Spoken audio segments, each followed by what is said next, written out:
नमस्कार, मैं कमलेश कबीर आपका एक बार फिर स्वागत करता हूं इस नए एपिसोड में।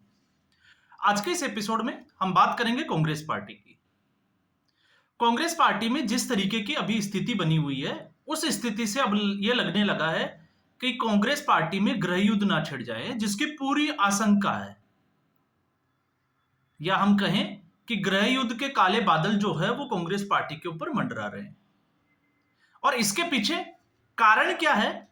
तो उस कारणों की अगर हम समीक्षा करते हैं तो इसके पीछे जो संकेत साफ तौर से मिल रहे हैं, एक, मल्लिकार्जुन खड़गे का कर्नाटका की सरकार में जिस तरीके से डीके शिवकुमार और सिद्धारमैया के ऊपर हमला बोलना, या हम कहें कि उनके ऊपर चिल्लाना, ये एक कारण है।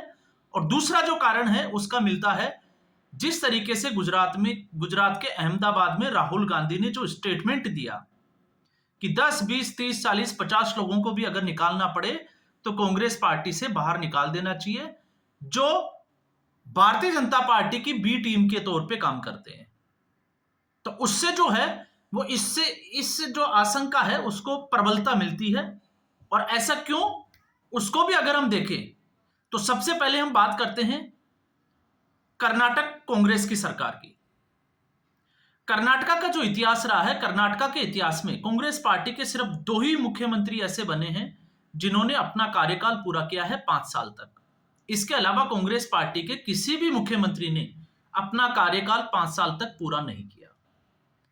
अब ऐसी स्थिति में सिद्धारमैया जरूर ये चाहेंगे कि उनका कार्यकाल जो है वो 5 साल का हो, लेकिन 5 साल तो नहीं, हम कह रहे हैं कि 2.5 साल होने को आ गए।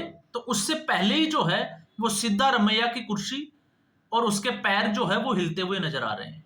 डीके शिवकुमार ने मोर्चा खोल दिया है डायरेक्टली और इनडायरेक्टली तौर पे। और कैसे कैसे खोला है वो भी हमने इससे पहले भी वीडियो में बात की थी, लेकिन थोड़ा सा हम फिर वापस से चर्चा कर सकते हैं। जिस तरीके से डीके शिवकुमार, मल्लिकार्जुन खड़गे ने एक स्टेटमेंट दिया था कि महाकुंभ में नहाने से गरीबी दूर नहीं होगी, और उसके 10 दिन बाद ही डीके शिवकुमार पहुंच जाते हैं महाकुंभ।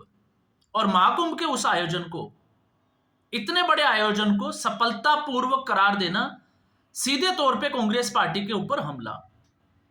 इसके अलावा ईसा फाउंडेशन की तरफ से जिस तरीके से महाशिवरात्रि का जो आयोजन हुआ उसमें डीके शिवकुमार का शामिल होना, और उसी मंच के ऊपर अमित शाह।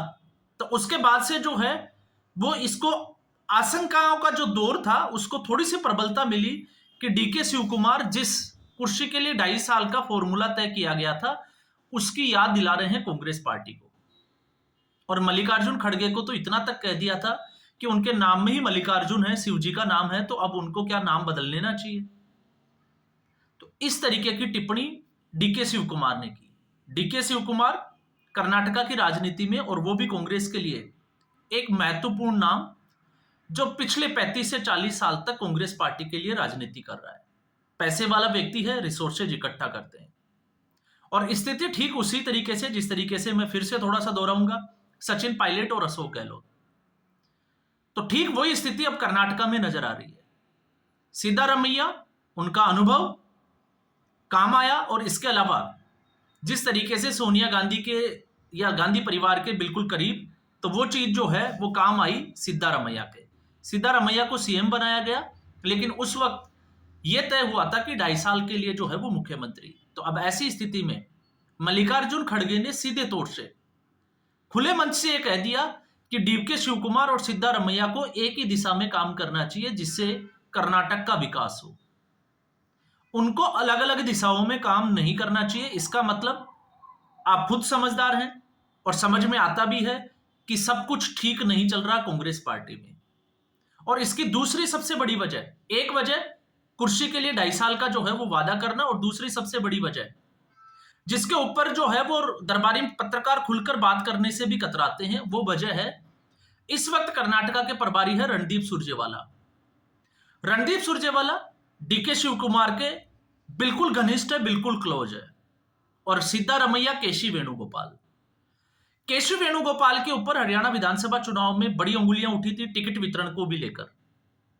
और रणदीप सुरजेवाला और कुमारी सैलजा का जो गुट था वो खास तौर से नाराज नजर आया। और रणदीप सुरजेवाला ने, आपको पता होगा, हरियाणा के विधानसभा चुनाव में जब कांग्रेस पार्टी हार गई तो अपने इस्तीफे की पेशकश भी की थी, लेकिन पेशकश का आधार बेस जो था वो ये दिया गया था कि ये कार्रवाई जो है वो क्या अजय माकन और रणकेसी वेणुगोपाल के ऊपर भी लागू होती है, क्योंकि उदयपुर के राजस्थान में जहां उदयपुर में मंथन शिविर हुआ था कांग्रेस पार्टी का, उसमें यह तय हुआ था कि कार्यकाल जो है वो दोहराया नहीं जाएगा। तो केसी वेणुगोपाल और अजय माकन का कार्यकाल आगे क्यों बढ़ाया गया, इसके ऊपर उन्होंने प्रश्न चिन्ह उठा दिए थे, तो सीधे तौर से अंगुली खड़ी कर दी थी। और हरियाणा में अभी आपको पता होगा पेच फंसा हुआ है, भूपेंद्र हुड्डा ग्रुप और दूसरा रणदीप सुरजेवाला और कुमारी सैलजा। अभी आपको पता होगा बीके हरिप्रसाद ने मीटिंग लेने की कोशिश की नई दिल्ली में, दोनों रणदीप सुरजेवाला और कुमारी सैलजा गए भी, लेकिन 7 मिनट में ही वहां से बाहर निकलकर चलते बने। तो आप सोच सकते हैं कि कांग्रेस पार्टी की स्थिति इस वक्त कहां है। 7 मिनट में कौन सी मीटिंग होती है और रणदीप सुरजेवाला और कुमारी सैलजा बिना मुलाकात के ही बाहर निकल जाते हैं और फोन पे अपनी राय देते हैं। दूसरा सत्र, अभी बजट सत्र जो है वो विधानसभा का चल रहा है और कांग्रेस पार्टी नेता प्रतिपक्ष का चुनाव नहीं कर पाई। तो ऐसी स्थिति में केसी वेणुगोपाल ये चाहेंगे कि रणदीप सुरजेवाला को कैसे भी करके कर्नाटका की राजनीति से मुक्त करके और हरियाणा की राजनीति में भेज दिया जाए। अब केसी वेणुगोपाल जो है वो करीब है सिद्धारमैया के, तो आप समझ सकते हैं राहुल गांधी के केसी वेणुगोपाल करीब है, तो आपको माजरा यहां से समझ में आएगा कि यह खेल जो है वो किस प्रकार खेला जा रहा है। दूसरा, केरला में एक फ्रंट खुला हुआ है केरला में, क्योंकि केरला में खुद केसी वेणुगोपाल केरला से आते हैं और शशि थरूर भी केरला से आते हैं, दोनों एक ही समुदाय समाज से आते हैं। तो वहां पर भी खींचतान साफ तौर से देखी जा रही है। क्यों? क्योंकि वहां पर शशि थरूर के पत्ते काटे जा रहे हैं। इसी तरीके से मध्य प्रदेश में भी हमने बात की थी कि मध्य प्रदेश में जीतू पटवारी का एक गुट जो है वो अलग है, जो गांधी परिवार के इस वक्त करीब है, और नजरअंदाज किया जा रहा है कमलनाथ और दिग्विजय सिंह को। और कमलनाथ ने तो यह तक आरोप लगा दिया कि उनको पार्टी मीटिंगों का पता ही जो है वो मीटिंग होने के बाद सोशल मीडिया से चलता है। तो आप अंदाजा लगा सकते हैं स्थिति अंदरूनी तौर पे क्या बनी हुई है। राजस्थान में टीकाराम जूली और गोविंद सिंह डोटासरा आपस में जो है वो इस वक्त गुटबाजी करते हुए नजर आ रहे हैं, तो सचिन पायलट और अशोक गहलोत से आगे ये निकल जाते हैं। पंजाब में भी इसी तरीके से राजा वड़िंग के खिलाफ जो है वो आवाज उठ रही है। तो एक फ्रंट पे कांग्रेस पार्टी अगर आप देखोगे तो इस समस्या से जूझ रही है, आपसी गुटबाजी। और गुटबाजी हर पार्टी में होती है, लेकिन कांग्रेस पार्टी में अनुशासनात्मक तरीके से अगर हम देखते हैं तो अनडिसिप्लिन ज्यादा है, बाहर बातें जो है वो ज्यादा आती है मीडिया के सामने खुलकर लड़ने में। और दूसरा, जब राहुल गांधी गुजरात जाकर अहमदाबाद से ये कहते हैं कि 10, 20, 30, 40 लोगों को बाहर निकाल देना चाहिए, तो इससे पार्टी को, क्योंकि ये मैं ही नहीं, बहुत सारे राजनीतिक विश्लेषक भी जो है वो अब इस अनुमान पे पहुंच गए हैं कि इससे कांग्रेस पार्टी के कार्यकर्ता असहज हो गए हैं। क्यों हो गए हैं? क्योंकि गुजरात में पार्टी पिछले 30 साल से पहले ही नहीं है। तो जो कार्यकर्ता 25, 30 साल से 20 साल से कांग्रेस पार्टी के साथ डटे हुए हैं, कहीं ना कहीं वो सत्ता पक्ष से भी मिलते रहे, और कुछ ऐसे नेता भी होते हैं आपको पता होगा, ऐसी स्थिति में वो पार्टी छोड़कर अपना राजनीतिक कैरियर या अपना राजनीतिक भविष्य तलाशते हैं, और उस तलाश में वो दूसरी पार्टी में भी चले जाते हैं। तो अगर आप गुजरात के ही कुछ नेताओं के आप स्टेटमेंट उठा के देखोगे तो उनका यह मानना है कि राहुल गांधी को इस तरीके की सख्त टिप्पणी नहीं करनी चाहिए, उन लोगों को मनाना चाहिए, उनसे बातचीत करना चाहिए, उनको वापस जो है वो अपनी पार्टी में लाना चाहिए।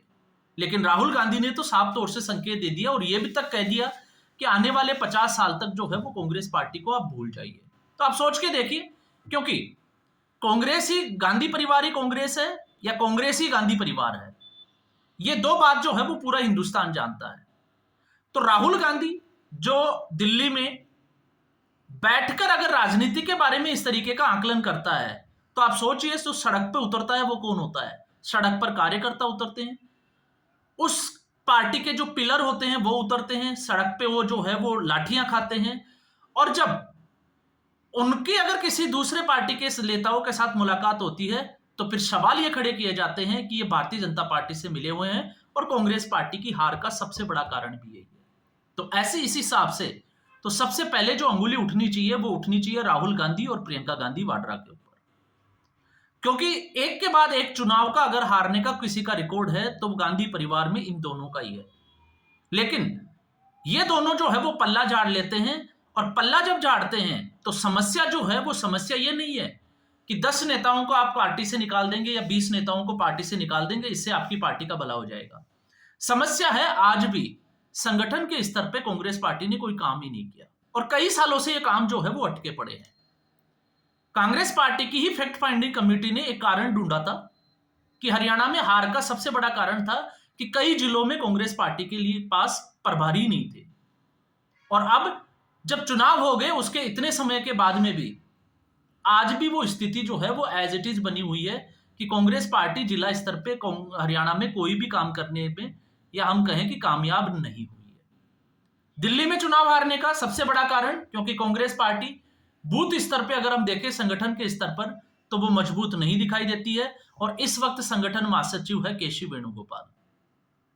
तो अब आपको समझ में आ जाएगा कि कांग्रेस पार्टी किस समस्या से जूझ रही है। और ये आप मान के चलिए जिस तरीके से अभी घटनाक्रम चल रहा है कांग्रेस पार्टी में, राहुल गांधी की एक नई टीम को लेकर जो है वो बार बार जिस तरीके से जो है वो सोशल मीडिया में दरबारी पत्रकारों के माध्यम से आपको खबरें मिली जाती होगी, जिस तरीके से एक सर्जरी का प्रोग्राम चलाया जा रहा है, यह सर्जरी का प्रोग्राम जो है वो कांग्रेस पार्टी के लिए घातक सिद्ध होने वाला है।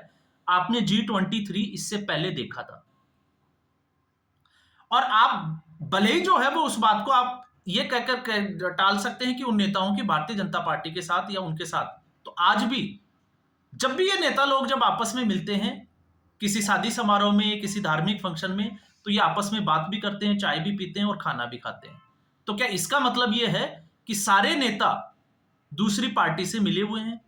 अशोक गहलोत जिसको ये कहा जाता है कांग्रेस पार्टी के लिए जादूगर, और जब वो अडानी के साथ MOU साइन करता है तो क्या अशोक गहलोत भी भारतीय जनता पार्टी, क्योंकि अडानी के साथ तो सीधे संबंध स्थापित किए जाते हैं, तो क्या वो भी जो है वो मिले हुए हैं? तो फिर कांग्रेस पार्टी में गांधी परिवार को छोड़कर ऐसा कौन सा नेता है जो भारतीय जनता पार्टी के नेताओं से ना मुलाकात करता हो या फिर उससे अछूता रहता हो?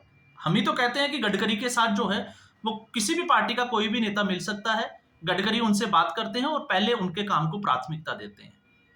तो फिर अगर गडकरी से मुलाकात करते हैं तो क्या उनको भी पार्टी से निष्कासित किया जा सकता है? तो ऐसा जो है वो राहुल गांधी कब तक करेंगे? तो ये तो वही हो गया कि अपने आप को बचाने के लिए पूरी कांग्रेस पार्टी को गृह युद्ध की, जिसमें कहते हैं कि आग में झोंकने का काम राहुल गांधी इस वक्त कर रहे हैं। असर आपको 1 से 2 महीने के अंदर अंदर जो है वो देखने को मिल जाएगा। तो आज के एपिसोड में बस इतना ही। उम्मीद करूंगा वीडियो एपिसोड आपको पसंद आया होगा। वीडियो को लाइक करें, शेयर करें, चैनल जरूर सब्सक्राइब करें। धन्यवाद।